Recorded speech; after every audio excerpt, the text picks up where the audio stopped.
नमस्कार मंडळी, कडकडत्या थंडीमध्ये मस्त हिरवीगार तोंडात टाकताच विरघळणारी बर्फी बनवलेली आहे। आता ही बर्फी कशाची आहे? तुम्ही म्हणसाल हिरव्या वाटाण्याची आहे।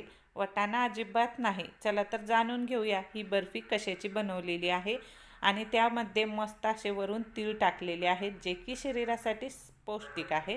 चला सुरुवात करूया। एक देवडांगर घेतलेला आहे, काशीफळसुद्धा घेऊ शकतो। याला लाल भोपळा म्हणतात ना, महालक्ष्मीच्या पूजेसाठी वापरला जातो ते देवडांगर घेतलेला आहे। त्याचे सालं काढून बिया काढून छान खिसून घेतलेला आहे।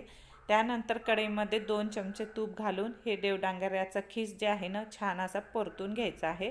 याचा ओलसरपणा कमी होईपर्यंत परतून घ्यायचा आहे। त्यानंतर आपल्याला यामध्ये टाकायचे आहे अर्धी वाटी इतकी घरातली फ्रेश साय टाकायची आहे। साय नसेल तर दूधसुद्धा टाकू शकता, आणि दूध नसेल तर मिल्क पावडरसुद्धा टाकू शकता, आणि मिल्क पावडर नसेल तर खवा असेल तर खवासुद्धा टाकू शकता, आणि काहीही नसलं तर तसंही केलं तरी चालतो। खूप छान टेस्टी आणि तोंडात टाकताच विरघळणारी बर्फी तयार होते। त्यानंतर वेलची पूड घातलेली आहे आणि चवीपुरती साखर घातलेली आहे।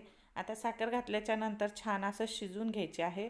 थोडासा खवा होता तर ते मी खव्याचे तुकडे करून यामध्ये टाकत आहे, कारण खवा फ्रीजला ठेवलेला होता। फ्रीजमध्ये ठेवलं ना घट्ट होतो, त्यामुळं तुकडे करून टाकलेले आहेत। आता साखर टाकल्याच्या नंतर हे मिश्रण थोडंसं पातळ झालेलं आहे। आता या मिश्रणाला घट्ट होईपर्यंत परतून घ्यायचं आहे। आता याला छान रंग येण्यासाठी यामध्ये हिरवा कलर टाकलेला आहे, म्हणजे खायचा रंग टाकलेला आहे। आणि त्यानंतर 2 चमचे तूप परत टाकायचं आहे आपल्याला, आणि छान असं मिश्रण कढई सोडेपर्यंत परतून घ्यायचं आहे। उलट न उभं करून ठेवायचं आहे आणि बघायचं की झालं का नाही। एकदम परफेक्ट मिश्रण तयार झालेलं आहे। त्यानंतर प्लेटला तूप लावून घेतलेलं आहे, त्या प्लेटमध्ये ते मिश्रण यामध्ये ओतून घ्यायचं आहे आणि छान उलटण्याच्या मदतीनं छान पसरवून घ्यायचं आहे।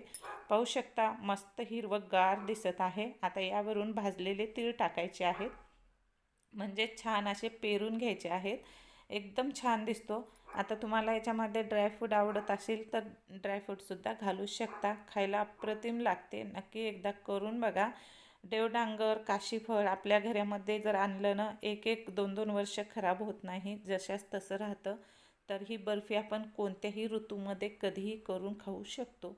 नक्की एकदा चॅनलला भेट द्या आणि व्हिडिओ शेवटपर्यंत पाहून नक्की एकदा अशा पद्धतीने हिरवीगार देवडांगराची बर्फी करून बघा। तोंडात टाकताच विरघळते आणि शरीरासाठी पण खूप पौष्टिक असते।